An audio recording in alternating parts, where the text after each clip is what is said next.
Kalau kita ingin dibahagiakan oleh Allah, ingin diberikan jalan keluar dari permasalahan kita, ingin diberi rezeki yang banyak barokah dari Allah, yang pertama kita harus introspeksi diri dengan cara memperbanyak istighfar, dengan cara bertaubat kepada Allah. Kalau kita ingin mendapatkan rahmat dari Allah, jangan sekali-sekali kita mendurhakai Allah. Kita harus beriman dan mengabdi hanya kepada Allah. Dengan cara apa? Sholat yang bagaimana? Sholat yang dilakukan secara berjamaah. Sallallahu rabbuna ala nuril mubin Ahmad al-Mustafa sayyidil mursalin wa ala alihi wa sahbihi ajma'in walhamdulillahi rabbil alamin. Kalamun qadimun la yumallu tanazzaha am qawli wa bi'niyati bihi astawfi min kulli da'i wa nuru dalilul liqalbi 'inda dalil hayrati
Bismillahirrahmanirrahim.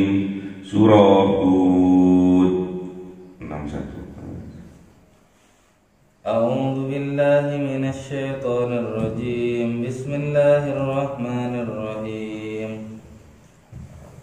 Wa ila samud akhahum salihah qala ya qaumi ibudullaha ma lakum min ilahin ghairuh wa ansha'akum minal ardi wasta'marakum fiha fastaghfiruhu summa tubu ilayhi inna rabbi qaribun mujib. Shadaqallahul azim. A'udzu billahi minasy syaithanir rajim. Bismillahirrahmanirrahim. Qalu ya Salihu qad kunta fina marjuwan qabla hadza atanhana an na'budu ma ya'budu aba'una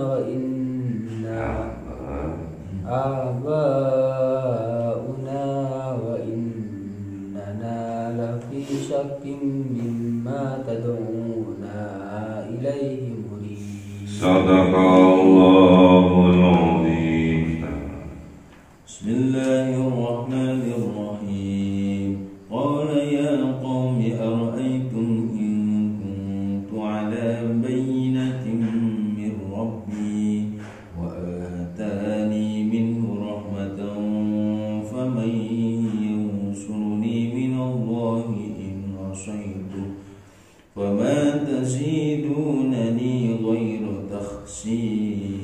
Sadaqallahul azim. Bismillahirrahmanirrahim. Wa ila Thamud, dan juga diutus kepada kaum yang namanya kaum Thamud. Siapa? Akhahum, yaitu saudara dari mereka. Siapa namanya? Sholihan, yaitu kanjeng Nabi Sholeh. Apa visi misinya kanjeng Nabi Sholeh? Sama dengan nabi-nabi sebelumnya, yaitu mengajak tauhid, mengajak untuk menyembah yang satu, yang esa. Apa daunnya kanjeng Nabi Sholeh? Qala, daun kanjeng Nabi Sholeh alaihi salam, ya qaumi ibudullah, wahai kaumku, ubudullah, mengabdilah kalian kepada Allah, sembahlah Allah. Malakum, tidak ada bagi kalian, hak kalian, min ilahin, dari Tuhan-Tuhan, ghairuhu, dari selain Allah. Jadi sama, kanjeng Nabi Sholeh juga menyeru kepada kaumnya untuk menyembah Tuhan yang esa. La ilaha illallah, la ma'buda illallah, la mahbuba illallah. Siapa Allah? Huwa ansa'akum minal ardi, dialah Allah yang menciptakan kalian, minal ardi, dari bumi, dari tanah. Wasta'marakum, dan memakmurkan kalian, mensejahterakan kalian, fiha, di atasnya. Wastaghfiruh, maka beristighfarlah kalian kepadanya, meminta ampunlah kalian kepadanya, agar kalian tetap dimakmurkan, tetap disejahterakan. Kemudian summa tubu ilaih, kemudian bertaubatlah kalian kepada Allah. Kalau kalian ingin tetap disejahterakan hidupnya, dibahagiakan hidupnya, sering-seringlah membaca istighfar, sering-seringlah bertaubat, karena manusia adalah tempat salah dan lupa. Al-insanu mahalul khoto'i wan nisyan. Jadi ingat bahwa kita manusia, bangsa manusia, adalah tempatnya salah dan lupa. Maka sering-seringlah beristighfar, sering-seringlah introspeksi diri, sering-seringlah kembali kepada Allah melalui apa? Sholat.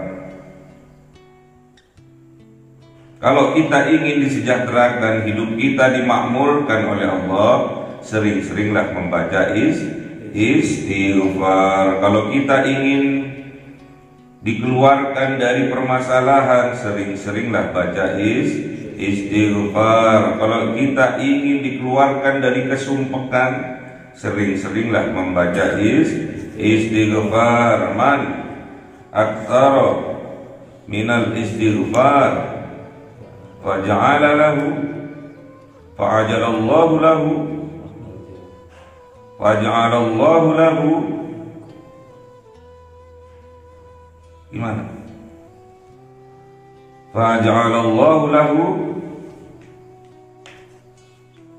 fi kulli hammin faraja wa fi kulli dikin mahraja wa razaqahu min haitsu la yahtasib.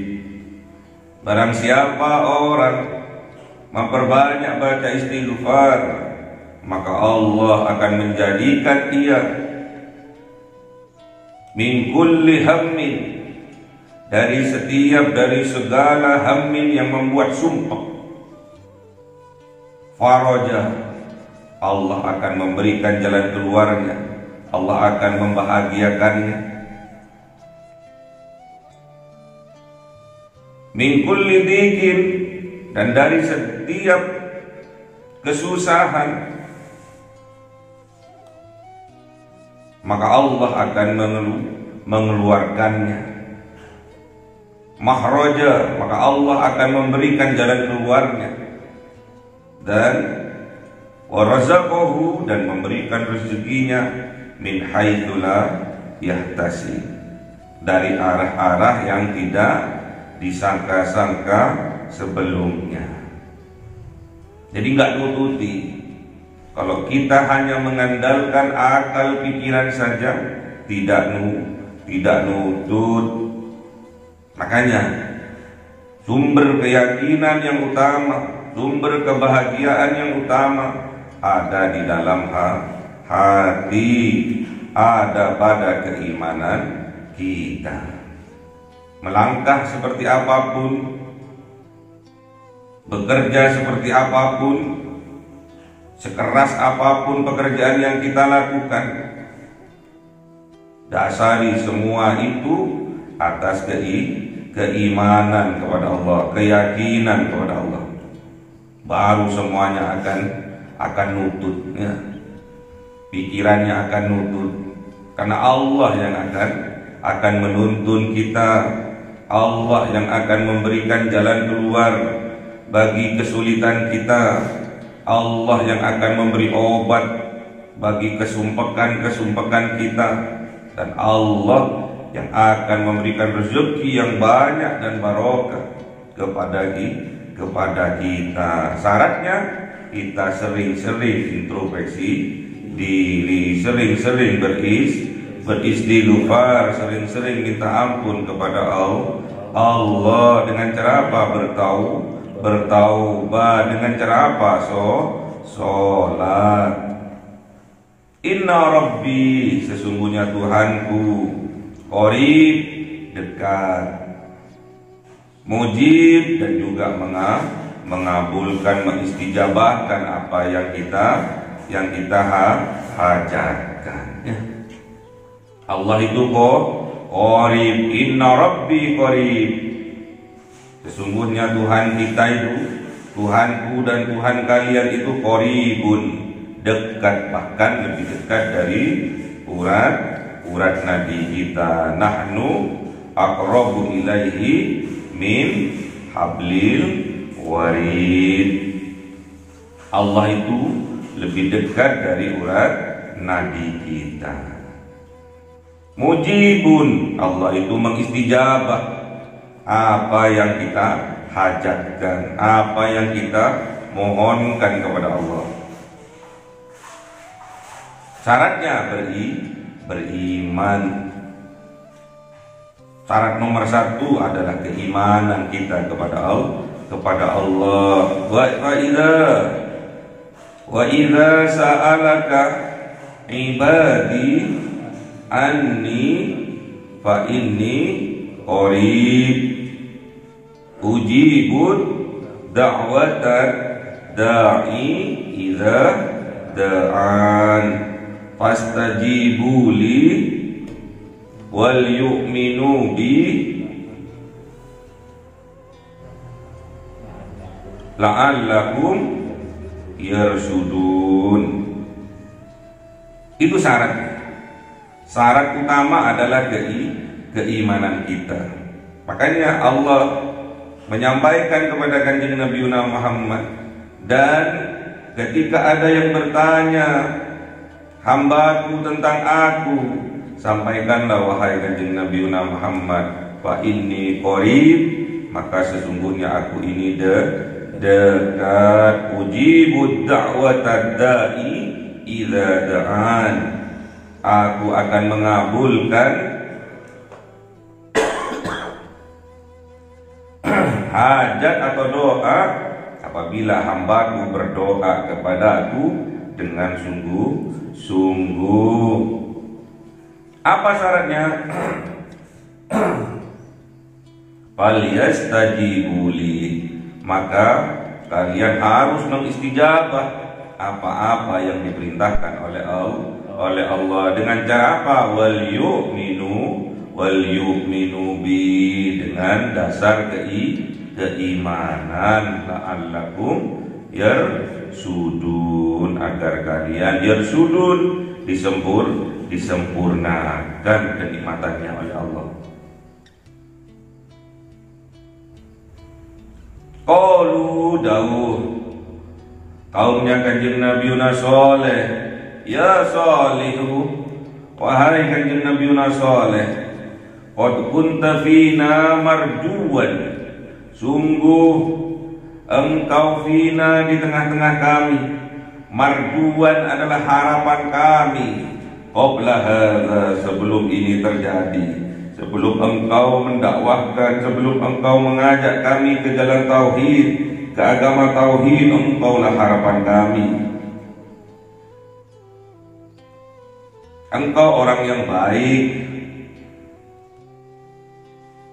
Namun setelah engkau mengajak kepada kami untuk menempuh jalan tauhid, agama tauhid, kami sudah tidak menggantungkan lagi kepada engkau, tidak ada harapan lagi kepada engkau. Atanhana, mengapa engkau mencegah kami? An na'budah, untuk beribadah, untuk mengabdi, untuk menyembah. Ma ya'budu abauna, apa-apa yang disembah, apa-apa yang diabdi oleh abauna, oleh bapak, kakek, nenek moyang kami. Wa innana, dan sesungguhnya kami, lafi, sungguh-sungguh berada di dalam syakin, keraguan, mimma tad'una ilaihi muribin, dari apa tad'una yang engkau dakwakan kepada kami, ilaihi, atasnya agama tauhid, muribin, kami tambah bingung, tambah gelisah. Yang awalnya engkau sebagai harapan kami karena kebaikannya engkau, namun tatkala engkau mengajak kami ke agama tauhid, mengesahkan Allah, malah kami ragu, malah kami bingung terhadap apa yang engkau dakwahkan kepada kami. Jadi menjadi seorang soleh tidak cukup. Soleh untuk dirinya sendiri tidak cukup. Harus soleh secara sosial, soleh untuk orang lain, khususnya untuk umat Kanjeng Nabi Muhammad sallallahu alaihi wasallam. Jadi soleh pribadi tidak cukup. Soleh secara pribadi tidak cukup. Banyak orang yang soleh, kemudian teman-teman sekitarnya senang atas kesolehannya, atas kebaikannya.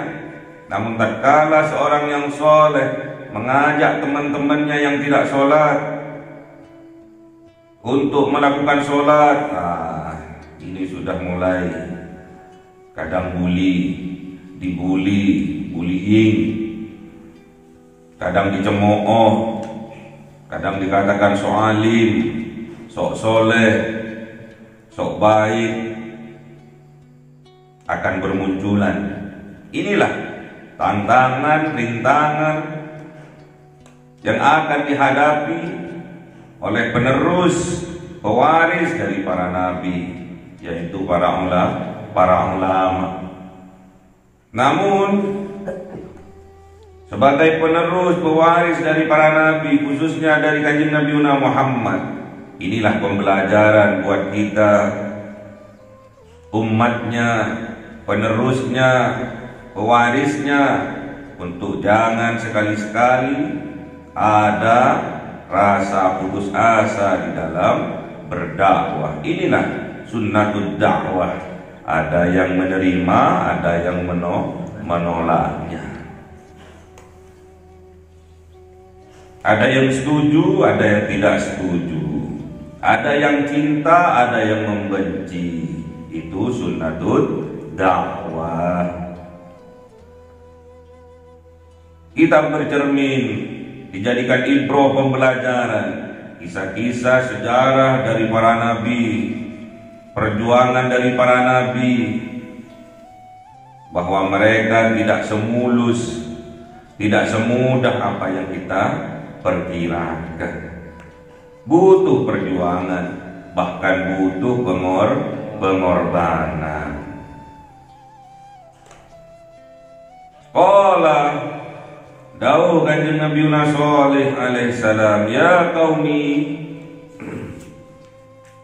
wahai kaumku, ara'aitum, bagaimana pendapat kalian, pandangan kalian, in kuntah, jikalau aku ala bayyinatin, jikalau Allah menjadikan aku ala bayyinatin, atas peringatan yang nyata, peringatan yang jelas, mir Rabbi, dari Tuhanku, wa atani, dan Allah memberikan aku minhu, darinya, dari sisinya, berupa apa? Rahmatan, berupa rahmat, kekuatan, pertolongan dari Allah.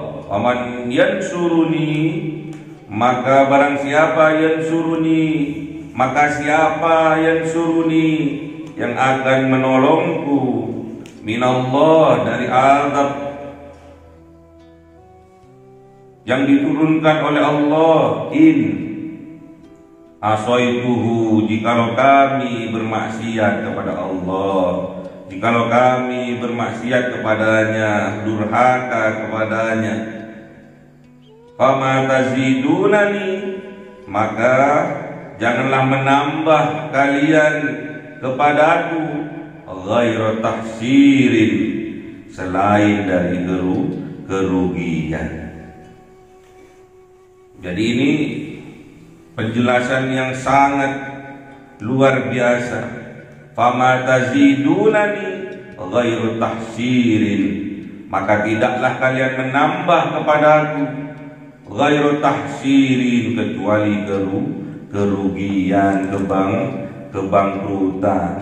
Kalau kita bermaksiat kepada Allah, kalau kita durhaka kepada Allah, tidak akan menambah kebaikan bagi kita, justru sebaliknya akan menambah kerugian, akan menambah kesengsaraan, akan menambah penderitaan kalau kita bermaksiat kepada Allah, kalau kita durhaka kepada Allah. Ini peringatan dari kanjeng Nabi Shalih. Dibuka wawasan kaumnya, disuruh berpikir, diminta pendapatnya.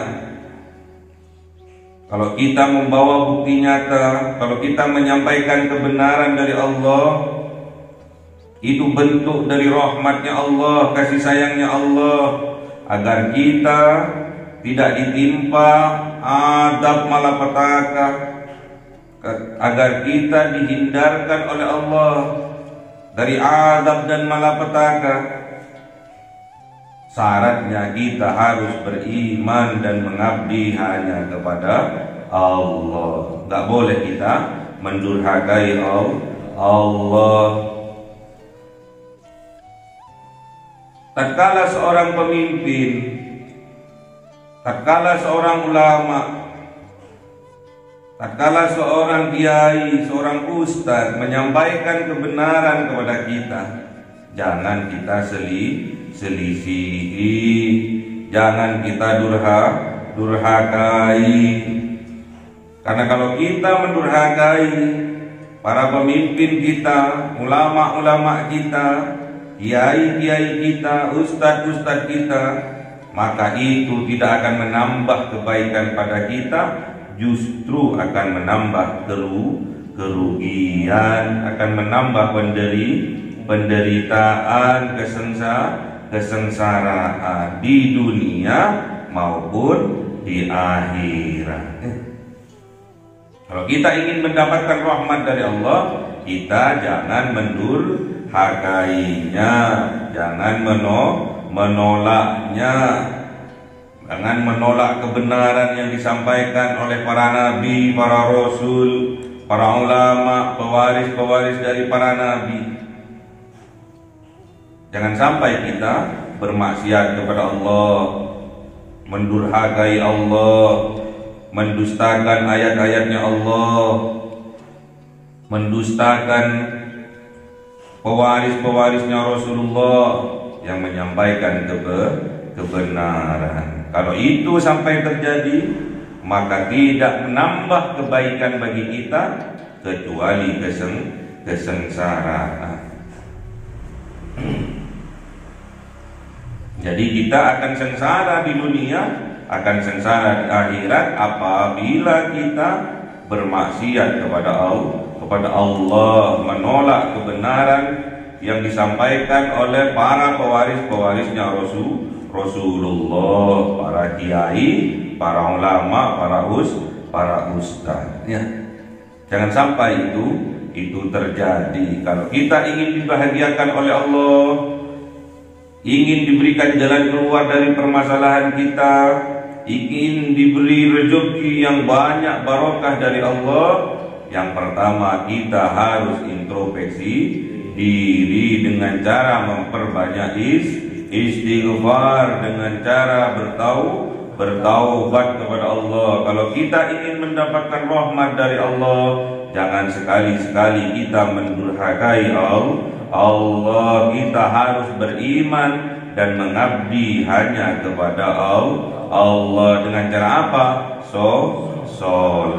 Sholat yang bagaimana? Sholat yang dilakukan secara berjamaah. Allahumma arhamna bil Qur'an waj'alhu lana imama wa nura wa huda. Allahumma dhakkirna minhu ma nasina wa'allimna minhu ma jahilna warzuqna tilawatahu ana al-laili wa atrafan nahar waj'alhu lana hujjatan ya rabbal alamin. Cahaya 1000 bulan yang dimasukkan oleh malaikat ke dalam hati seorang hamba pilihan atas perintah Tuhannya, memancar dengan dahsyat penuh cinta, menembus relung-relung jiwa yang gelap penuh nista, berubah menjadi terang penuh kasih sayang. Itulah Lailatul Qadar.